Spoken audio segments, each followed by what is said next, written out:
Bonjour à toutes et à tous, j'espère que vous m'entendez bien. Je suis Patrice Quinton, je suis professeur d'informatique à l'École normale supérieure de Rennes et je suis aussi vice-président de l'Université européenne de Bretagne. Et donc je vous souhaite la bienvenue à ce colloque, cette rencontre multisite intitulée « Le numérique des métiers en tout genre ». L'idée d'organiser cette journée m'a été proposée par Claire Dupas, qui est juste à côté de moi, et qui est membre de l'association Femmes et Sciences, qui est physicienne et qui a été directrice de l'École normale supérieure de Cachan parmi plein d'autres activités. Et c'est à l'ENS de Cachan que j'ai connu Claire, puisque pendant qu'elle dirigeait cette école, j'étais moi-même directeur de l'antenne de Bretagne à l'époque. Et il y a à peu près une année, elle m'a téléphoné et elle me dit « Oh Patrice, j'ai vu que vous aviez un super campus, voilà, ça y est, l'UEB, ça s'est mis en route, vous avez ce campus numérique qui est fabuleux. Tu crois pas qu'on devrait parler dans le cadre d'un colloque de femmes et sciences, qu'on devrait parler des femmes et de l'informatique ?» Alors c'était un sujet sur lequel nous avions eu l'occasion d'échanger assez souvent. Et moi, j'ai trouvé que c'était une bonne idée parce que d'abord, ça se faisait en Bretagne. Ensuite, ça se faisait sur le campus numérique. Ça avait du sens. Et puis, et voilà, on a démarré le projet de cette façon-là. C'est pas été toujours simple, mais aujourd'hui, nous y sommes. Donc, je vais laisser la parole à Claire pour expliquer son point de vue venant de Femmes et Sciences. Et puis, je reprendrai la parole un petit peu après. Merci Patrice et bonjour à toutes et à tous. Alors ce que je voudrais faire en quelques minutes, c'est vous présenter cette association Femmes et Sciences qui est partenaire du colloque aujourd'hui et vous donner un peu ses buts et ses modes d'action. Alors cette association a été créée il y a une quinzaine d'années par un groupe de femmes scientifiques et notre devise c'est promouvoir les sciences et les techniques auprès des femmes et promouvoir les femmes dans les sciences et les techniques. Alors, on va dire en quelques mots pourquoi et comment. Alors, pourquoi? Qu'est-ce que nous voulons faire? Nous voulons inciter les jeunes, et de plus en plus globalement tous les jeunes, à s'engager dans des carrières scientifiques et techniques à tous les niveaux, que ce soit technicien, ingénieur, professeur, chercheur, puisqu'on sait bien que l'on manque et que l'on va manquer de plus en plus de scientifiques dans toutes ces catégories au plan international. On voit des projections aux États-Unis du nombre alarmant, par exemple, de spécialistes de l'informatique et du numérique qui vont manquer aux États-Unis, mais ça se chiffre en centaines de milliers dans les 20 ou 30 prochaines années. Et ce que nous voulons faire, nous, plus particulièrement, mais encore une fois dans cet ensemble, c'est inciter les jeunes filles à s'engager dans des carrières scientifiques et techniques. Pourquoi? Quel est le problème? Eh bien, jusqu'au bac S, tout va bien. Hein, il y a à peu près parité. En terminale S, il y a à peu près 50% de filles. D'ailleurs, elles réussissent bien au bac et d'ailleurs globalement mieux que les garçons. Hein, elles ont en moyenne de meilleures mentions. Mais alors ensuite, elles disparaissent, elles s'évaporent, on ne sait pas très bien pourquoi ni comment, et vers des études et des métiers qui correspondent souvent à des stéréotypes sociétaux très anciens, mais très prégnants. Hein. Le résultat des courses, c'est que dans la R&D mondiale, en gros, il y a 30% de femmes, donc 70% d'hommes. En France, c'est pareil, bien entendu. Une très faible proportion de filles, de jeunes filles et de femmes en informatique, ça on en parlera très largement tout à l'heure, et des chiffres seront donnés dans une prochaine table ronde. Et pourquoi? Et qu'est-ce qu'on peut faire pour lutter, pour redresser la barre?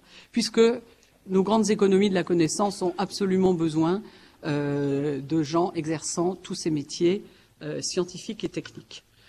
Alors, il faut lutter contre les stéréotypes. Hein. Je rappelle cette récente enquête qui a fait grand bruit il y a environ 15 jours dans la presse.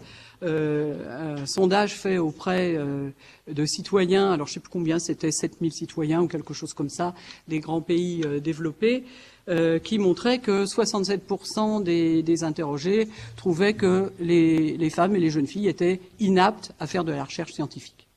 Inaptes, voilà. Bon. Donc il y a certainement beaucoup à faire. Hein. Et puis, il y a des stéréotypes qui sont également entretenus, véhiculés et entretenus par les ouvrages scolaires qui sont publiés par les éditeurs. Et là, c'était la semaine dernière, il y a eu aussi un grand buzz dans la presse sur l'étude qui avait été commandée par le ministère de l'Éducation nationale sur 10 ouvrages de lecture en classe de CP, et on voyait la prégnance de stéréotypes qui d'ailleurs ne correspondent pas à la situation économique et sociale de ce pays actuellement, puisque par exemple dans ce pays, il y a plus de 80% des femmes en âge de travailler qui travaillent, et ça, pour exercer des métiers très divers, et ça ne se reflète pas du tout dans les manuels scolaires. Bon, donc ce que nous voulons, c'est promouvoir l'image des sciences chez les femmes et l'image des femmes dans les sciences, les deux. Aider à renforcer la position des femmes dans les carrières scientifiques par différents moyens, à différents niveaux, en entreprise, en université, les aider à préparer leur carrière après la thèse pour celles qui sont doctorantes, etc. Ça, c'est le pourquoi. Alors, comment maintenant? Par quels moyens? Déjà par des partenariats et des soutiens.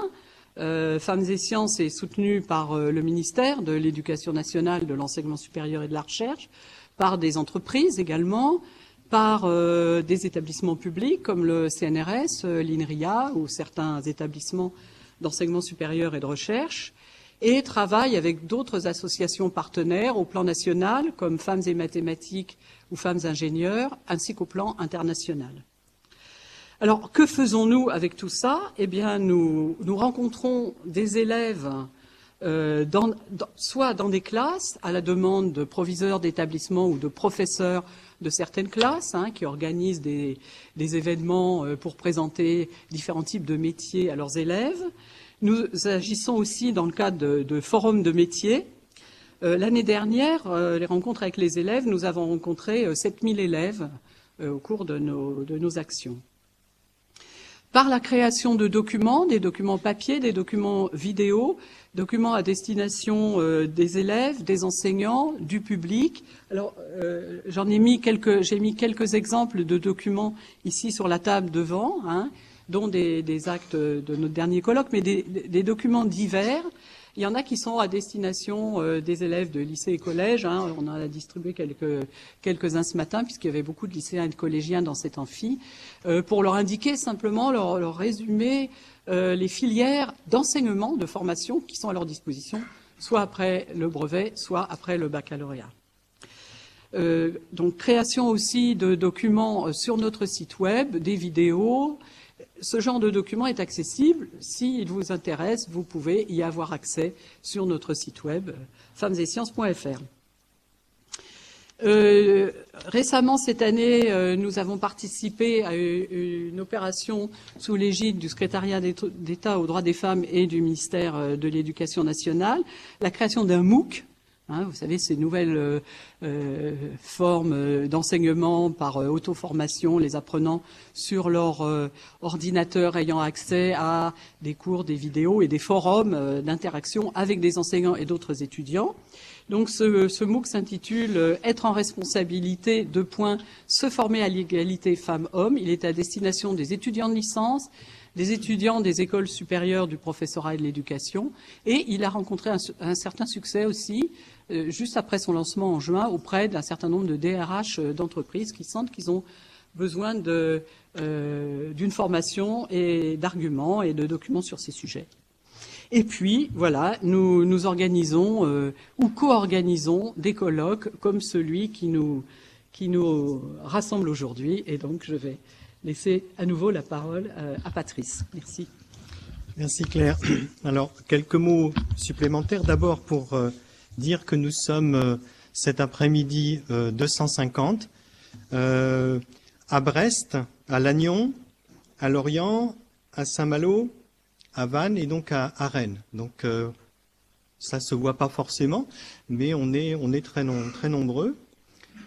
Pour dire aussi que ce matin, il y avait une autre partie de la journée qui était destinée à des élèves et des collèges et lycées. Et nous avions ce matin 600 élèves de collèges et lycées sur Brest, Lorient, Lannion et Rennes.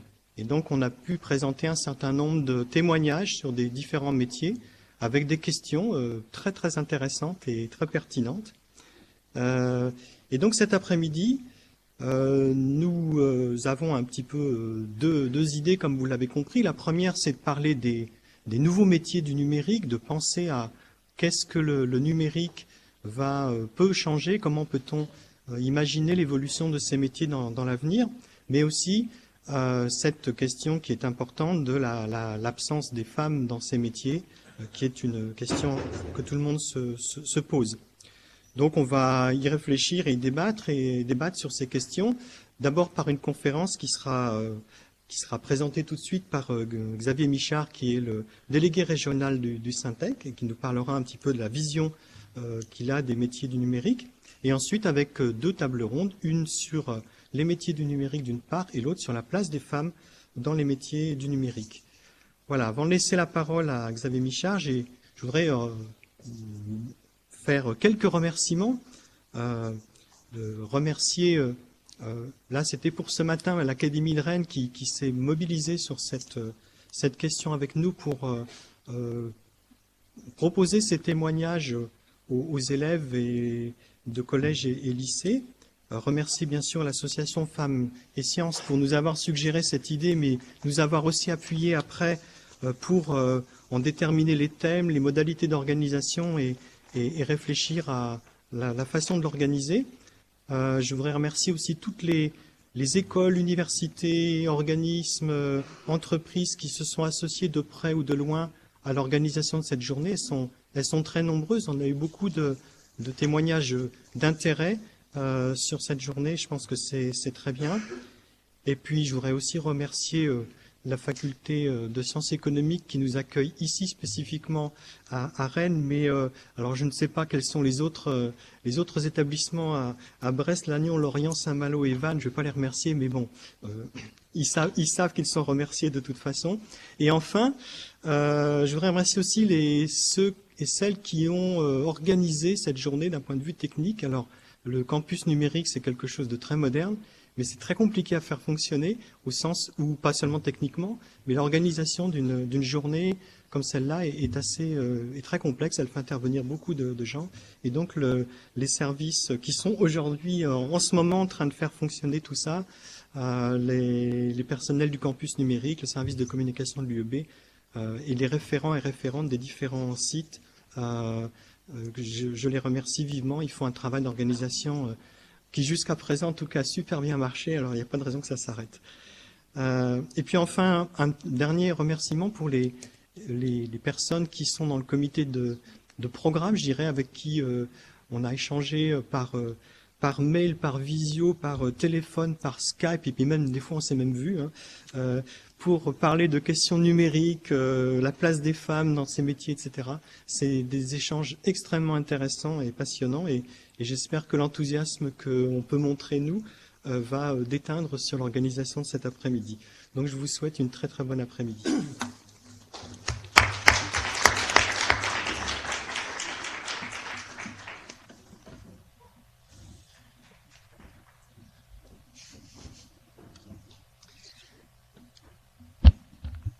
Donc, bonjour à tous. Alors, on a un exercice imposé, c'est de le faire assis. C'est pas forcément facile, mais je vais essayer de m'y tenir. Je me présente, donc Xavier Michard. Moi, je suis un pur produit UEB, puisque j'ai fait mes études en Bretagne. J'ai usé les bancs de l'IUT de Lannion et j'ai usé les bancs de l'INSA à la suite de l'IUT à Rennes. Donc, je suis du cru. Aujourd'hui, je viens vous parler de métiers en tout genre et je vais tout d'abord vous présenter ce que je fais aujourd'hui. Moi, je dirige une société qui s'appelle S2I dans l'Ouest.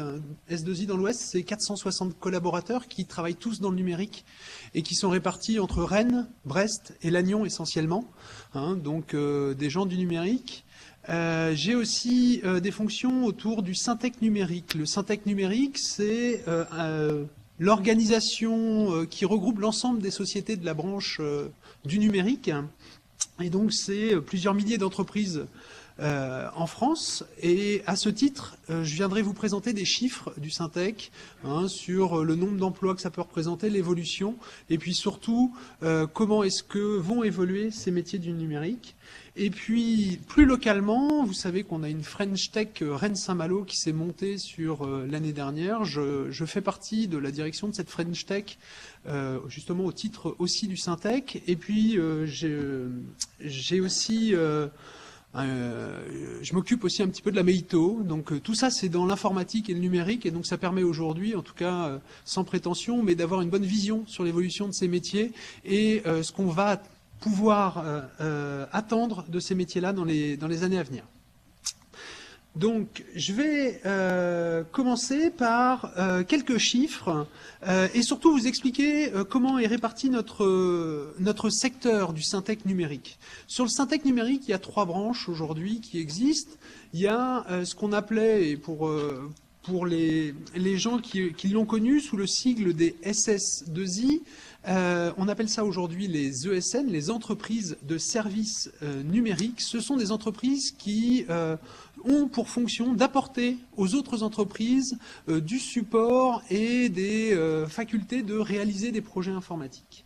Il y a les éditeurs de logiciels, qui est le deuxième corps de ce métier du Syntec numérique. Et puis, le troisième corps, c'est les entreprises du conseil en technologie. Là, ce sont des entreprises qui aident d'autres entreprises à concevoir essentiellement des produits ou qui aident les industries à développer des logiciels ou des solutions techniques. Trois corps, c'est important en termes d'intro pour voir après ce que ça peut représenter. Ce secteur du numérique en France représente 50 milliards d'euros de chiffre d'affaires aujourd'hui. Le numérique, c'est quasiment 2 fois l'industrie pharmaceutique en France. C'est 2,3 fois plus d'emplois que dans l'aéronautique et le spatial. Et c'est 5 fois plus de recrutement de cadres que dans la banque et l'assurance. Donc on voit qu'on est sur un secteur qui représente beaucoup d'emplois, beaucoup de chiffre d'affaires et aussi beaucoup de recrutement.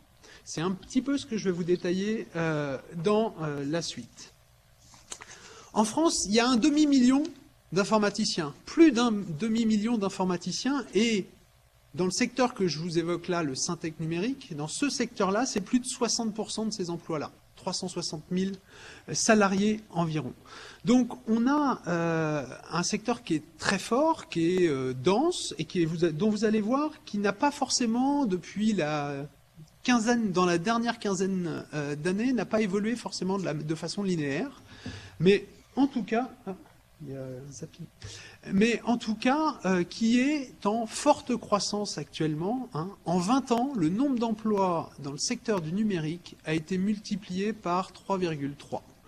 On a subi quelques fluctuations malheureuses. On se souvient en 2002-2003 l'éclatement de la bulle Internet. On a subi en 2009 la crise financière un petit peu, mais ça ne nous a jamais déstabilisés au point d'être sur de la baisse d'emploi. On a toujours été vraiment sur la linéarité des 20 dernières années en création d'emplois, et ça s'amplifie là actuellement.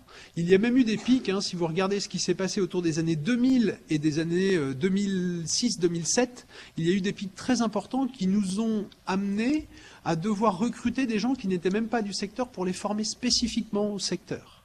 Puisque les écoles ne fournissaient pas assez de collaborateurs pour pouvoir répondre à l'ensemble du besoin du secteur. Comment sont répartis ces salariés en France? Donc on a une répartition qui est plus de 50% de ces salariés sont en région parisienne, et après on a quelques régions fortes. On a bien sûr la région Rhône-Alpes qui est aussi assez forte, et le secteur ouest avec sur la région de Toulouse et de Bordeaux une bonne présence, et puis aussi les Pays de Loire et la Bretagne. Si je développe un petit peu comment s'effectue l'évolution en ce moment de ces secteurs-là, on voit qu'il y a des régions très dynamiques, qui sont les Pays de Loire, le Poitou, mais la Bretagne n'est pas en reste, et vous allez le voir, on est aussi sur une région qui a un taux de croissance qui est intéressant dans les métiers du numérique. Alors ce qu'on peut observer aussi sur cette deuxième carte, c'est que la croissance s'effectue un peu de façon globale en France sur nos métiers. Hein. Il n'y a pas une région ou deux. On est quand même sur de l'ordre de 5% de croissance un peu partout en France sur nos métiers. Alors maintenant, je vais faire un petit focus sur la Bretagne. En Bretagne, on est un peu moins de 13 000 salariés dans notre secteur sur 21 000 informaticiens.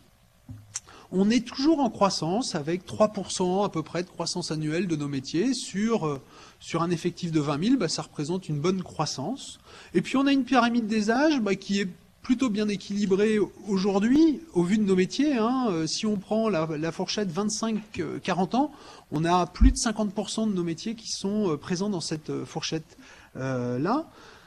Alors ça y est, j'y arrive. On voit quand même on est bien équilibré sur l'axe vertical, mais sur l'axe horizontal, on voit qu'on a un petit déséquilibre. Il y a beaucoup plus de gris que de vert. Et ça fera l'objet du sujet de cet après-midi. On voit que, par exemple, dans la fourchette 25-29 ans, on a 4% de femmes, là où on a 16% d'hommes. Et c'est à peu près la même proportion sur l'ensemble de la pyramide. Donc ça, c'est un sujet, et on va évoquer pourquoi est-ce que ça peut évoluer, et pourquoi c'est en cours d'évolution, là, actuellement. Ah, alors là, il manque la moitié du slide. Ah, je n'avais pas vu ça. Je l'ai sur une presse. Excusez-moi, mais... C'est parce qu'on a lancé le sujet, et voilà. Vous l'avez en... Ouais. On aurait dû vérifier.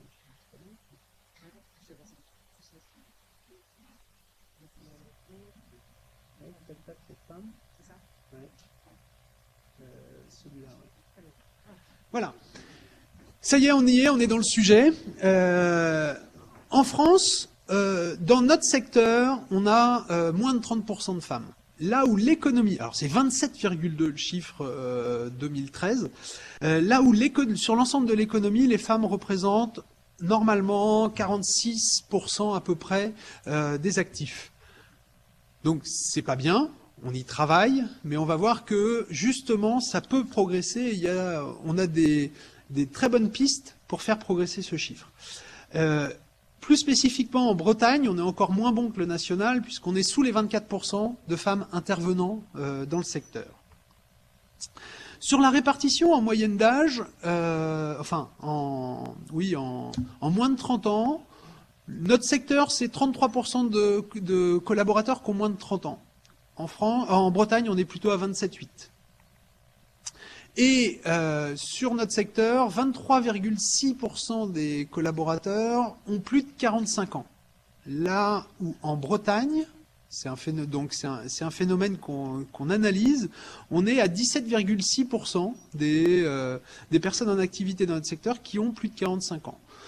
La présence parisienne de collaborateurs de plus de 45 ans est très très forte et elle se dilue fortement en région. On est un peu à l'équilibre avec ce qui peut se passer dans les Pays de Loire ou sur le bassin toulousain. Ce qui est intéressant comme chiffre quand même dans le numérique aujourd'hui, 93,6% des gens qui interviennent dans ce domaine-là ont un CDI. Sur l'économie française, on est plutôt autour de 70%. Ça veut dire que nos emplois sont plus pérennes dans le numérique que dans d'autres secteurs d'activité. En Bretagne, on est à 90%, ce qui est un bon chiffre aussi. Et en termes de rémunération, et après je vais arrêter sur les chiffres, on est sur une rémunération brute moyenne en France autour de 45 000 euros, là où l'économie est à 32 000 euros. Et en Bretagne, on est à 37 500 euros. Donc ce sont des chiffres intéressants à prendre en considération. Ça veut dire qu'on est quand même sur un secteur où la rémunération est bonne, où on a plutôt des CDI, où c'est une population assez jeune, et malheureusement, on n'a pas assez de femmes dans notre secteur. Les perspectives de recrutement, en France, en 2015, c'est 35 000 recrutements dans le secteur du numérique. Dans le secteur du numérique et Syntec Numérique, qui fait que la moitié de ce secteur. Et juste en Bretagne, il y a plus de 2100 projets de recrutement actuellement, hein, sur l'ensemble des villes. Alors, le recrutement sur ces 2100 postes, il y a à peu près la moitié de ces postes-là qui sont à pourvoir en région rennaise. Et puis après, il y a 3 places fortes autour du numérique, hein, qui sont Lannion, qui sont Brest, et aussi un petit peu la place Vantaise. Alors maintenant, je vais vous parler des domaines et des métiers dans lesquels on intervient. La question est très vaste. Quand on nous demande, ouais, mais dans le numérique, vous faites quoi ? Nous faisons énormément de choses. Comment ne pas ou comment ignorer que le numérique est partout ? C'est assez compliqué. Dès qu'on a un projet, ou dès qu'on a une information, dès qu'on a un échange, dès qu'on a la conception d'un produit, forcément il y a du numérique aujourd'hui. On ne peut plus faire tout cela sans numérique. Donc les métiers du numérique sont au cœur de tout ça. Si je prends l'aéronautique défense, c'est blindé de numérique. Aujourd'hui, on travaille par exemple dans nos métiers et dans les sociétés, les ESN, et des industriels travaillent sur, si je prends l'exemple d'un projet qu'on peut avoir, sur le char Leclerc, le pilote, enfin le conducteur de char ne voit plus l'extérieur. Ce sont que des écrans numériques avec des petits drones qui partent à gauche et à droite qui vont lui donner la vision de l'extérieur. Tout ça, c'est piloté avec des tablettes numériques, etc. Si on prend les télécoms, on a vu l'Edge, on a vu la 3G sur nos téléphones, on voit la 4G, on est en train de travailler chez Bicom sur la 5G et plus. Tout ça, c'est que du numérique qui va encore amplifier le fait qu'on va communiquer de plus en plus, qu'on va mettre encore plus de flux dans les réseaux et que de toute façon, on en aura besoin. Un autre point, l'énergie. Demain, tous nos compteurs gaz et électricité vont changer, puisqu'on va devoir, grâce au numérique, adapter la production d'électricité. On sait qu'on a des gros défauts sur notre production d'électricité. Il va falloir qu'en fonction de la consommation de chacun des foyers en France, avec des smart grids, avec les nouveaux compteurs Gaspard et Linky, on va adapter la production de gaz et d'électricité en temps réel face à nos consommations. Tout ça, c'est juste géré par le numérique. Ce sont des ingénieurs informaticiens, ce sont des techniciens informatiques qui interviennent aujourd'hui sur ces projets-là et qui font que demain, le monde qu'on va vivre commence à être préparé par les ingénieurs informaticiens qui sont issus de nos écoles et de filières informatiques ou électroniques. Voyons un autre changement, et je vais passer assez rapidement parce que je pourrais vous en raconter plein. Si on prend les transports, juste en 2-3 ans, quand on voit Uber, la révolution qu'ils ont pu mettre dans l'usage qu'on a du taxi aujourd'hui. C'est-à-dire qu'avant le taxi, il fallait le héler dans la rue. Maintenant, on le commande 3 minutes avant sur son smartphone, il arrive, il est en bas de la rue. Quand on veut se déplacer, je vois qu'il y a pas mal de jeunes dans la salle, Blablacar, qui aurait imaginé un jour qu'on puisse faire du covoiturage de façon intensive, juste grâce à son téléphone, et en 5 minutes, on trouve quelqu'un pour aller à la Gacilly ce soir à 18h, quoi. Voilà, c'est le numérique qui permet ça, ça nous permet de modifier nos échanges, ça nous permet de modifier nos comportements. Si on prend le domaine du retail, de la distribution, le caddie numérique, on travaille là actuellement, on est sollicité, nos sociétés le sont, sur comment on a un objet dans les supermarchés qui est historique, ça fait 40 ans qu'il n'a pas bougé, c'est un caddie. Comment le rendre numérique? Comment est-ce qu'avec mon objet caddie, quand je vais passer à la caisse de mon supermarché, j'aurais pu assortir les produits, mais ça c'est déjà trouvé, mais surtout je vais pouvoir commander en même temps le film que je vais regarder ce soir et le payer directement au supermarché sur mon ticket de caisse avec mes points de fidélité. Voilà, on aura une tablette sur son caddie et on va révolutionner l'usage de toute sa chaîne, parce que là on va aller jusqu'à la télévision chez soi le soir. Comment on compare les produits et les prix des produits. La logistique, les entrepôts d'Amazon, par exemple, sont hallucinants aujourd'hui. La banque, les services bancaires sont en pleine révolution. Hein. Si vous prenez aujourd'hui l'ensemble des banques qui sont en train de se positionner sur les banques en ligne, sur les usages, les nouveaux usages qu'on va pouvoir réaliser, sur accompagner le comportement de l'utilisateur, sur comment est-ce qu'il va réussir à mettre de côté suffisamment d'argent pour s'acheter un truc à Noël. Et ça, avec son smartphone, il l'aura. Attention, dépense pas trop. Tiens, fais gaffe, aujourd'hui, tu auras un truc. Tu vas pas réussir à te payer ta PS4 à Noël si tu continues comme ça. Ce sont des nouveaux usages sur lesquels nos ingénieurs, les ingénieurs du numérique travaillent actuellement. Et on a plaisir à dire un truc au Syntex, c'est que il y a eu 2 révolutions. Il y en a eu une très forte au XXe siècle sur les transports. Les gens qui ont conçu les voitures, les gens qui ont conçu les lignes de chemin de fer ont participé à une première révolution.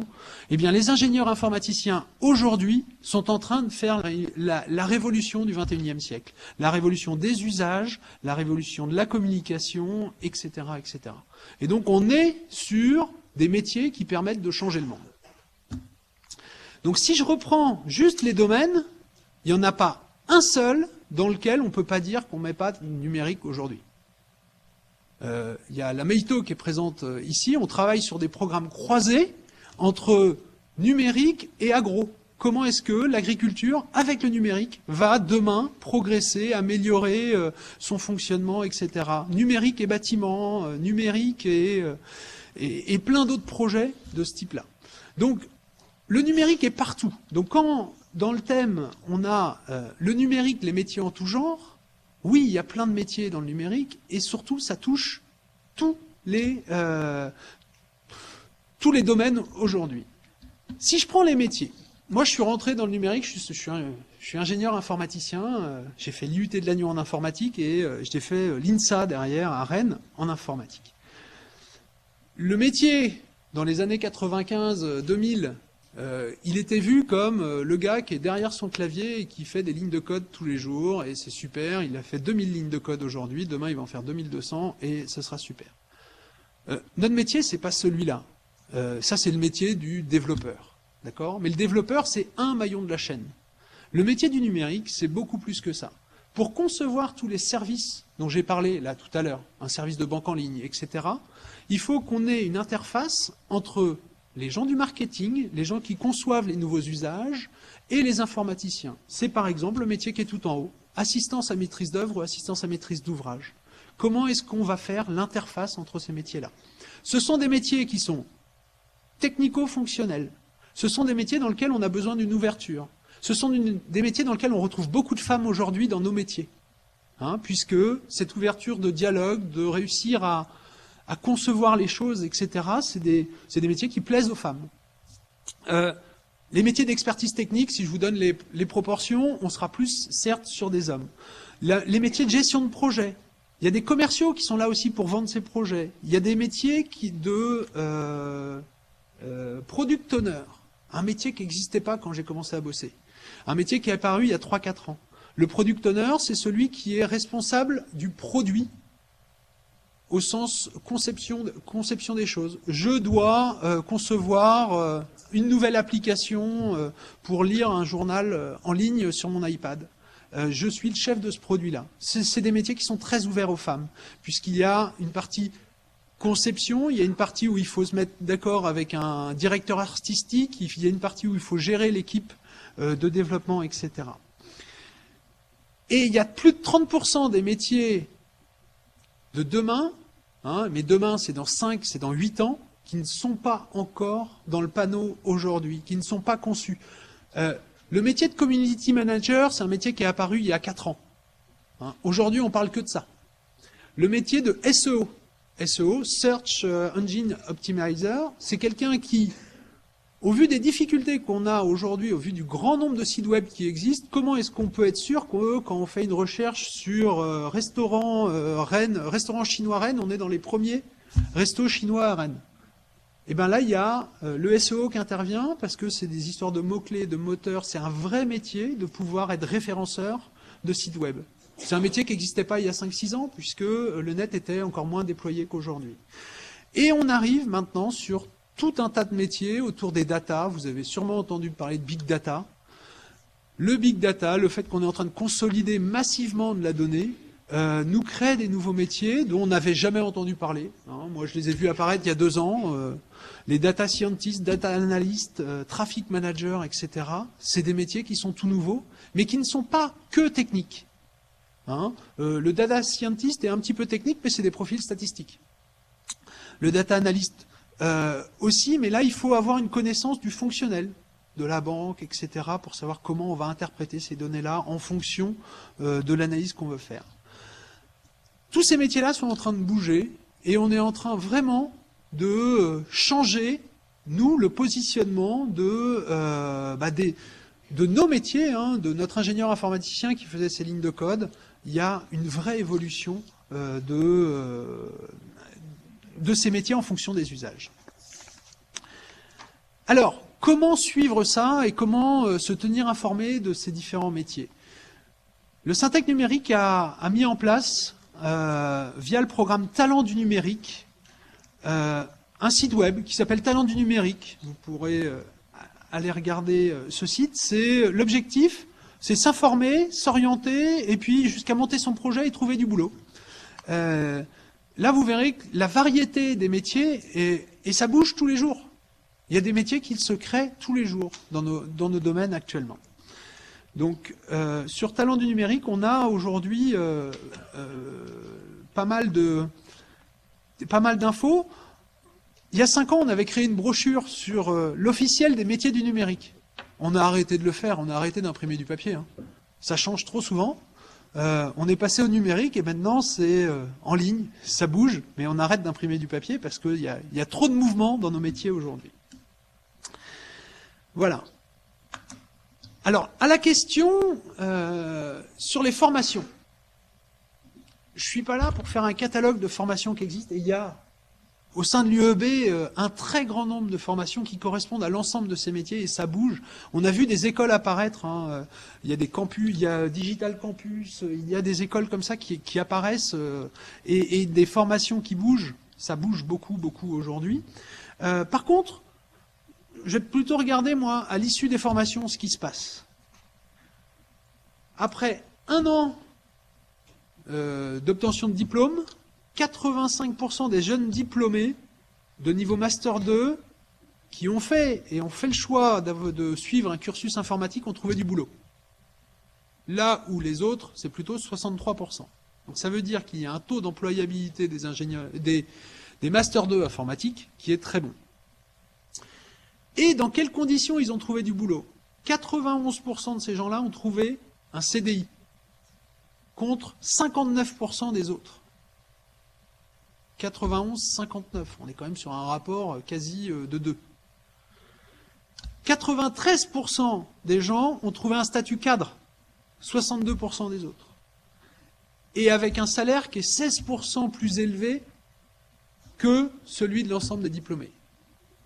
Donc, normalement, on est dans une filière dans laquelle on trouve du boulot, qui a un bon statut, qui avec un bon contrat, et assez bien rémunéré. Donc, c'est encourageant.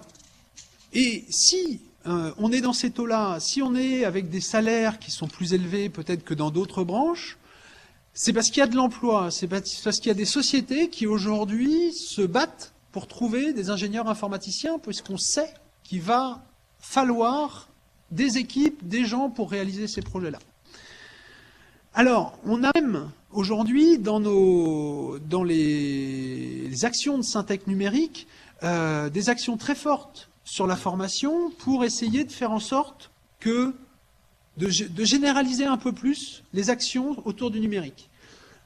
Le leitmotiv, c'est de dire qu'on ne peut pas aborder le numérique que dans les études supérieures. Il faut qu'on arrive à en mettre avant. Il faut qu'on arrive à capter des gens, des étudiants, des gens au collège, en les sensibilisant à ces métiers-là très tôt pour qu'ils puissent avoir envie de venir. Et notamment, si on est convaincu de quelque chose, c'est que si on s'adresse dès le collège aux étudiants, alors on arrivera à travailler un peu plus sur une parité homme-femme assez tôt. Voilà. Donc, il y a des actions qui sont faites. Il y a aussi des actions qui sont faites pour les gens qui n'ont pas eu la chance de choisir le numérique dès le début ou qui veulent s'y réorienter, hein, non diplômés, chômeurs ou des gens qui veulent se réorienter en formation continue. Il y a des actions qui sont suivies par le Syntec numérique, notamment en Bretagne, il y a le pacte Penbraze, donc qui est une action spécifique hein, pour les gens qui sont demandeurs d'emploi pour se réorienter vers des métiers du numérique, où c'est des gens qui étaient dans certaines filières du numérique qui étaient peut-être un peu moins demandées en ce moment pour les réorienter. Donc c'est pas mal d'actions qui existent autour de ça. Il y a aussi, et vous avez sûrement entendu parler de l'école 42, les initiatives notamment d'entrepreneurs à Paris, où leur idée c'est pas d'aller chercher forcément les diplômes, mais c'est d'aller chercher de la compétence, et donc ils montent des écoles où on peut rentrer dans ces écoles-là sans forcément avoir des diplômes très élevés. Et puis, il y a le Syntec milite aussi pour l'enseignement dédié à l'école primaire dans un cadre du numérique dès le primaire, et puis l'option ISN, donc informatique, sciences et numérique en termes, pour essayer de la généraliser au moins à l'ensemble des lycées de France, puisqu'aujourd'hui on l'a vu qu'elle était présente, je crois, sur 55% des lycées en France, et pas forcément sur tous les lycées en France. Concernant spécifiquement l'emploi des femmes, il y a un programme qui existe, qui s'appelle Femmes du numérique. Il y a un site web dédié, femmesdunumérique.com, où le Syntec du numérique essaye de mettre en avant justement des parcours. Et il y a même un trophée, le trophée Excellencia, qui a pour but de faire sortir et faire communiquer aussi les femmes du numérique qui ont des parcours un petit peu atypiques. Donc tous les ans, il y a ce trophée qui est lancé. Et puis en parallèle, on a aussi un autre trophée qui est le talent du numérique. Donc on réunit un grand nombre de personnes autour de projets innovants, etc. Les perspectives. Et je vais finir par là.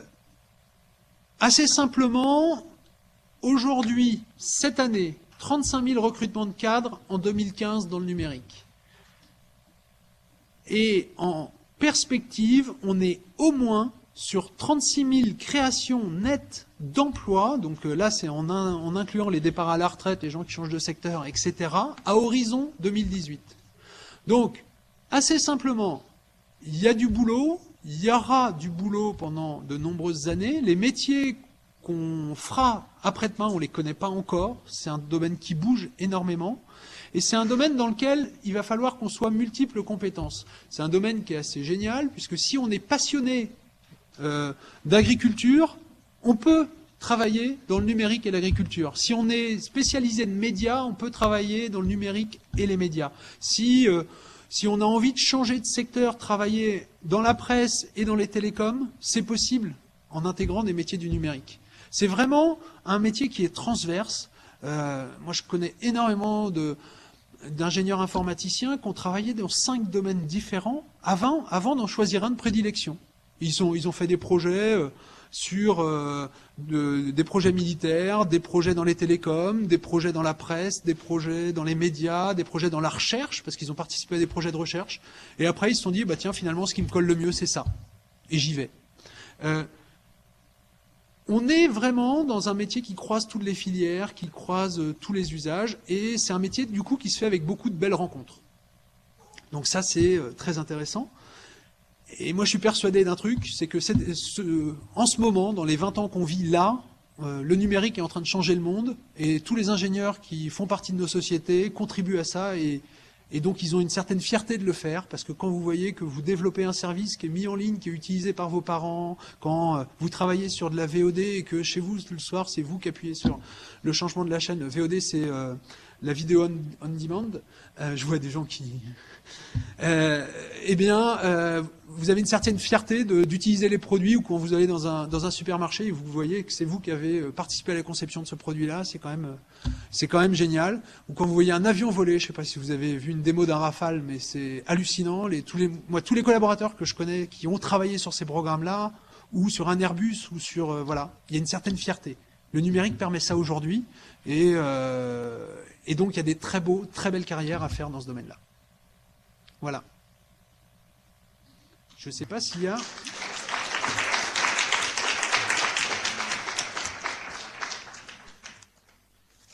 Je ne sais pas s'il y a des questions.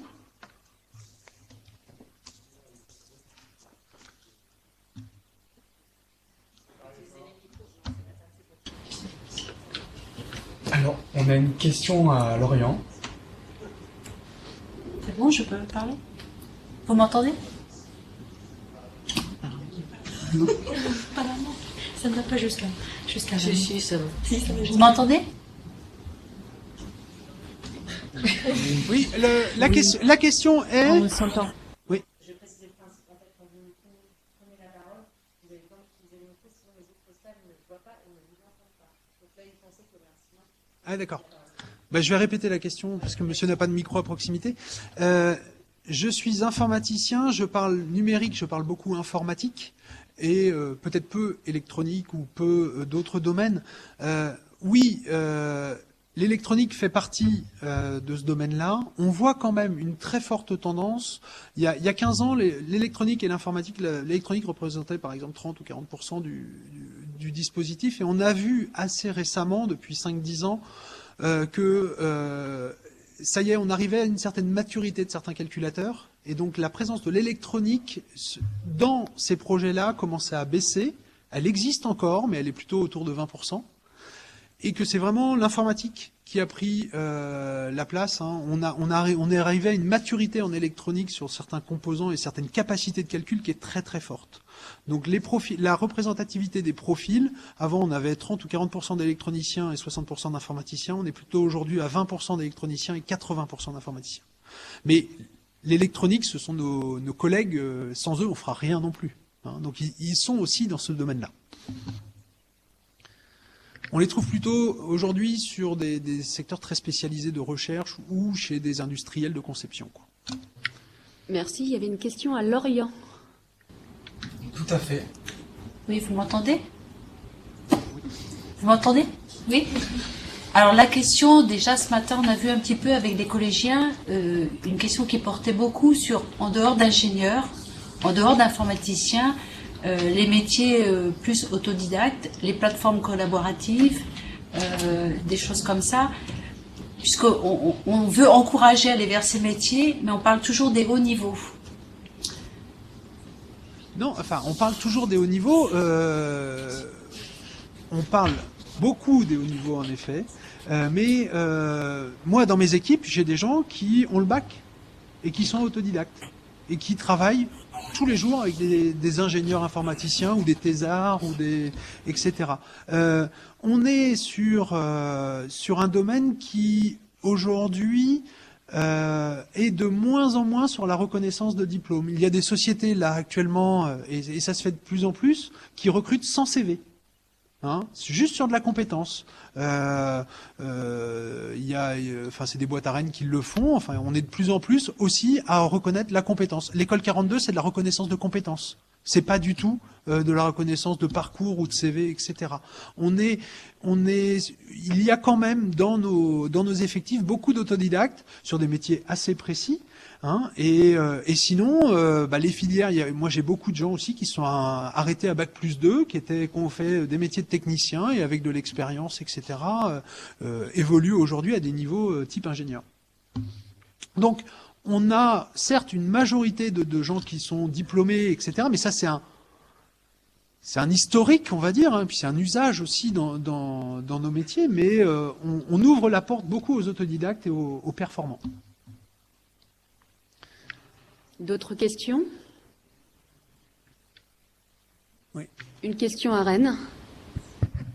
J'ai juste une question concernant le nombre de femmes à l'entreprise. Vous dites 27%. Est-ce que ce sont 27% sur tout type de poste, donc même des fonctions support comme RH, marketing ou autre, ou est-ce que ce sont vraiment 27% des femmes sur les fonctions numériques propres? Alors, la question est-ce que les 27% de femmes que j'ai présentées dans les slides sont 27% de femmes sur des métiers spécifiques numériques ou c'est tout métier confondu? C'est tout métier confondu. Voilà. Donc, on est plutôt sur de l'ordre de 15 à 18% de femmes exerçant le métier dans le domaine du numérique. Maintenant, quelqu'un qui fait du market ou qui intervient sur on a des gens qui sont des directeurs artistiques, hein, c'est ceux qui conçoivent l'ensemble des dessins, des designers 3D, etc., qui sont des femmes. Elles, on les considère dans les métiers du numérique, quoi. Mais oui, tout à fait.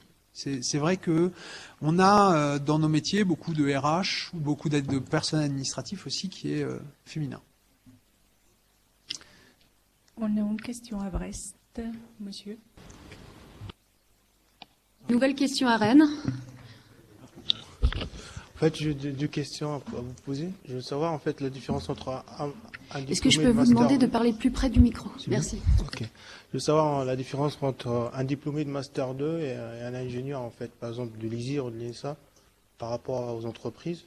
Et pour la question 2, je veux savoir, est-ce que les entreprises, pourquoi ils interviennent pas dans les universités? Plus que ça, en fait, vu que l'informatique, c'est une technique, c'est pas une science. Donc, il faut que les entreprises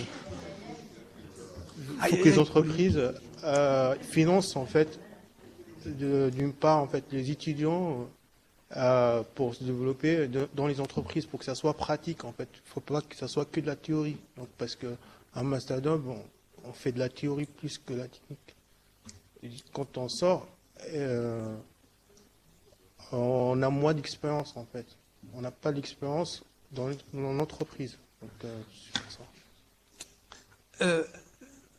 Moi, j'ai fait l'INSA, j'ai fait quelques stages en entreprise dans mon parcours, et j'avais fait mon stage de DUT aussi en entreprise. Aujourd'hui, la différence entre un Master 2 ou quelqu'un qui fait une école d'ingénieur, etc., ça viendra essentiellement dans son CV sur ses stages, sur ce qu'il a mis en application, sur ce qu'il a recherché lors de ses stages, et c'est la volonté qu'il a mis à trouver justement un stage qui correspond à ses adéquations.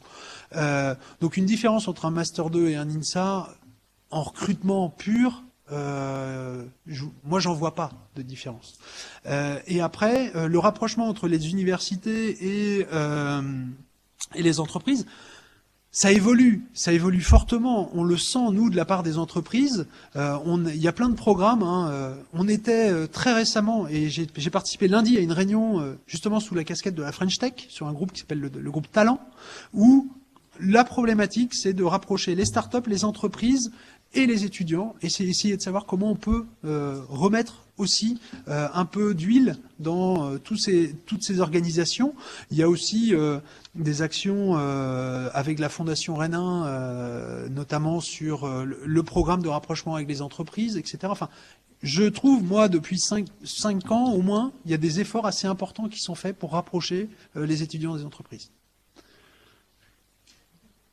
Il y a une question à Brest, on reviendra à Rennes après. Brest. Merci. Laurent Nana.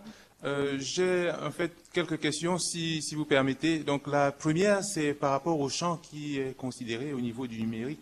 La question a été un peu relevée tout à l'heure.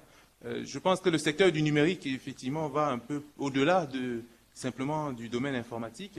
En fait, je ne sais pas si vous avez éventuellement des données un peu plus larges impliquant à la fois peut-être l'informatique, l'électronique, mais aussi les mathématiques. On pourrait aller un peu plus loin par rapport au métier du numérique. Et concernant particulièrement le domaine informatique, à ce jour, on parle aussi de la cybersécurité dans le domaine dans lequel, effectivement, la Bretagne également joue un rôle important. En fait, je ne sais pas si vous avez éventuellement des données à ce niveau. C'est vrai que les métiers sont aussi, pour la plupart, récents dans le domaine, un certain nombre de métiers. Peut-être que vous avez des données, cela pourrait être intéressant, peut-être également à relever. Et il y a également donc peut-être un troisième volet sur les formations, en fait, ou plutôt l'insertion au niveau doctorat.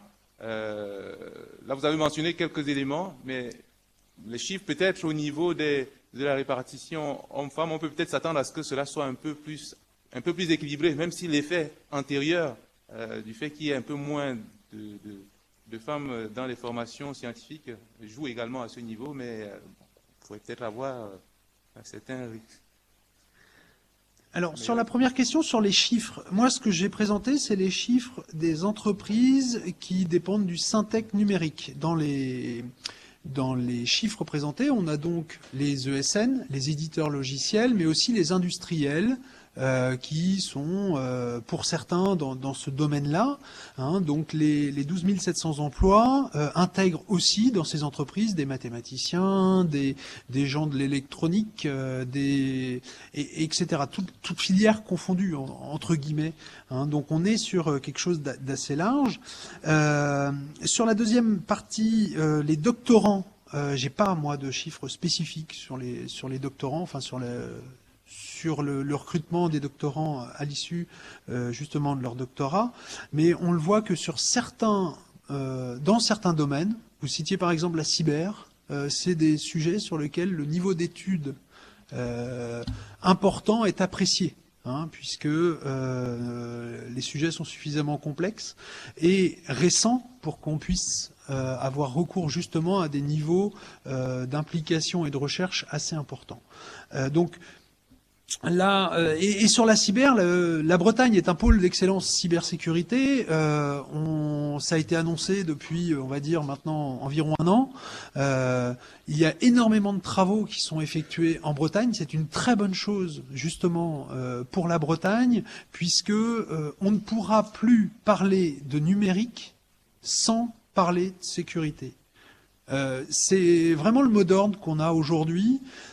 Nous, dans tous les projets qu'on fait, on nous demande d'intégrer des contraintes de sécurité très très fortes. On nous demande de s'assurer que la sécurité sera, si vous mettez en place n'importe quel service, aujourd'hui on travaille pour des banques, pour des assurances, pour l'armée, pour des opérateurs télécoms, etc., il est très très important que la sécurité de l'information soit préservée. Parce qu'en face de ça, on nous parle de quoi? On nous parle de big data, on nous parle de partage de la donnée, etc. Il y a des données qui doivent rester privées et qui ne doivent pas sortir, et on sait qu'il suffit qu'elles sortent une fois pour mettre en péril une société entière. Donc, le sujet de la cybersécurité est un vrai sujet qui est une belle donne pour la Bretagne et qui, de toute façon, est intégré aujourd'hui dans les formations et dans l'ensemble des sujets qu'on traite sur nos projets numériques. La question de Rennes. Je voulais revenir sur un point. À un moment donné, vous avez parlé des nouveaux métiers autour du marketing, de la communication. Alors, ils sont pas si nouveaux que ça, parce que quand vous nous aviez dit 4 ans, le SEO, ça fait plus que 4 ans, puisque nous, on a ici un master qui forme à ces métiers-là et qui a plus de 10 ans. Donc, et on a nos premiers diplômés bien avant, je dirais 2010. Ouais, moi je parle de la généralisation de ces métiers, c'est-à-dire que, ouais, non, mais alors juste pour terminer, oui, donc il y a pas, donc pour ces métiers-là, je pense que c'est important effectivement d'avoir en tête que les métiers du numérique, c'est pas seulement des métiers d'ingénieurs, c'est aussi des métiers qui sont ouverts, puisqu'on est à la faculté de sciences économiques, à des profils des étudiants qui ont aussi un profil d'économiste ou en gestion ou d'autres. Et donc, moi, je voulais, et qu'on peut pas non plus, effectivement, faire des applications sans penser, évidemment, à la façon dont ces applications vont être référencées, les modèles économiques. Donc, voilà, moi, j'aurais aimé que vous nous parliez un peu plus aussi de ces métiers-là, parce qu'il y a une partie des étudiants ici qui sont aussi intéressés par ces métiers du numérique et qui sont pas des développeurs, mais qui veulent travailler dans le numérique. D'accord. Une équipe type projet, aujourd'hui, si on doit travailler sur un projet bancaire, c'est quelqu'un qui maîtrise le fonctionnel de la banque. Donc c'est un profil soit d'école de commerce ou soit d'école spécialisée dans ce domaine bancaire. Ou universitaire. Voilà, tout à fait. Il y a des statisticiens qui travaillent avec nous. Dans ces modèles-là, il y a des gens de la communication qui sont pas non plus des informaticiens, quelqu'un qui va. Il y a des gens des usages. Il y a des très belles universités, des très belles formations universitaires sur l'usage au quotidien pour concevoir des interfaces. Et il y a 30% de développeurs informatiques. Parce que quand on prend l'équipe complète de réalisation d'un projet, il y a des marketeurs, il y a etc. C'est vraiment un projet informatique aujourd'hui, il n'est plus maîtrisé dans le passé, il était maîtrisé que par le service informatique. Les services informatiques de nos clients commencent à disparaître. L'informatique devient transverse et appelle à différentes ressources métiers, qu'on appelle ça chez nous. C'est plus le service informatique qui fait l'ensemble tout seul des applications. Il doit le faire avec les futurs usagers de cette application, etc. Donc, forcément, il y a un croisement très très fort. Les informaticiens sont maintenant intégrés dans les équipes projets ou les équipes les équipes produits de chacun de nos clients. Donc on est sur le numérique touche tout le monde. Et il sera très compliqué pour un marketeur d'ignorer le numérique demain. Il est très compliqué pour un statisticien ou quelqu'un qui maîtrise le domaine fonctionnel de la banque d'ignorer les usages du numérique de demain. Parce que sinon, il n'arrivera pas à se projeter dans le nouveau modèle que développera sa société. Donc, on est là, on est au cœur de tout ça. Hein, donc, c'est pour ça que ça montre une certaine complexité, mais on est vraiment dans le croisement des métiers, des filières et des domaines. Je ne sais pas si j'ai répondu à la question, mais c'est typiquement ça. On est pluridisciplinaire. Enfin, nos équipes sont pluridisciplinaires. Il y a une question à Lorient. Exactement. Oui, bonjour. Je suis sur la même lignée que notre collègue avant, sur la nature des métiers numériques. Je dirige un master en métiers du livre et des humanités numériques. Les deux spécialités hors la recherche en humanités numériques sont l'édition numérique et la documentation numérique. Donc, en MA, nous recrutons des étudiants qui viennent d'horizons très divers, beaucoup de lettres, histoire, etc. Ils ont une formation en programmation en première année, mais ce n'est pas des informaticiens. Ils parlent l'XML comme ils parlent le français et ils trouvent bien des emplois après. Moi, je suis aussi un peu bizarre dans le master puisque je suis un homme et il manque des hommes. Il suffit de regarder les étudiants derrière moi, on a un homme qui se cache. Et donc, la question c'est, est-ce que nos étudiants font un métier numérique, même s'ils n'ont pas le titre d'informaticien, en sachant qu'ils vont faire de la veille, ils vont faire webmaster, community manager, etc. Et ils sont parfaitement capables de programmer, mais ils n'ont pas le titre d'informaticien. Mais c'est bien pour moi un métier numérique dans lequel on trouve beaucoup de femmes, et de plus en plus. La question derrière, est-ce qu'ils participent à la digitalisation? Est-ce qu'ils participent à cette transformation du monde qui va vers le digital? Forcément, oui. Vous m'avez cité du XML, vous m'avez cité, etc. Nous travaillons beaucoup sur ce qu'on appelle la rétro-digitalisation, c'est-à-dire la création de ressources numériques. On est dans le cadre de Humanum, donc les humanités numériques, dont a parlé Monsieur le Président l'autre jour, et donc on crée des ressources numériques. Donc, et on exploite. Pour moi, ils y sont pleinement. Ils y sont pleinement et ils travailleront de consort avec des informaticiens, etc. Mais le projet au final sera numérique.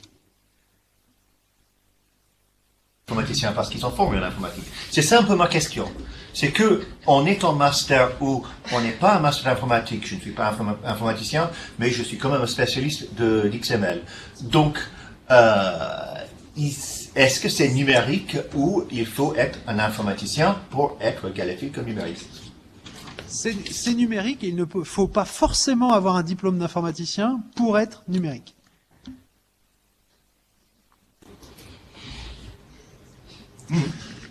Une dernière question à Lannion. Est-ce qu'on m'entend? On m'entend? On vous entend, oui. Ma question est la suivante. Je suis retraité. Est-ce que dans ces futurs métiers du numérique, il est prévu des métiers où on essaye de voir comment ce monde qui bouge va être reçu par ses concitoyens, et en particulier par les gens des générations plus élevées que celles de la majorité de ces acteurs du numérique? Je ne sais pas si je me suis bien fait comprendre. Non, allez-y. Est-ce qu'il y a des métiers qui sont envisagés dans le numérique pour pour étudier, pour comprendre comment ces nouveaux usages qui se répandent partout seront compris, utilisables et acceptés par des gens qui n'ont pas eu de l'informatique au biberon comme vous peut-être? Et je pense en particulier aux personnes âgées qui se trouvent complètement démunies, ne serait-ce que par une télécommande de télévision. Oui, et ce sont des très belles opportunités de marché. Il y a plusieurs sociétés qui réfléchissent à ces problèmes-là aujourd'hui, sur comment est-ce qu'on va permettre l'accès. Il y a plein de services qui existent aujourd'hui qui n'existeront plus demain. Des services qui sont utilisés aujourd'hui par les personnes âgées ou etc. Et donc il y a beaucoup de sociétés qui se posent la question de comment on va accompagner ce changement-là et comment on va mettre à disposition la nouvelle information pour les personnes âgées qui, comme vous le dites, n'ont pas eu forcément le même usage ou ont une certaine appréhension par rapport à ça. Mais ce sont des opportunités de marché et tout est à créer autour de ça. Mais j'ai pas la réponse exacte. En tout cas, il y a des gens qui planchent sur ce sujet, oui.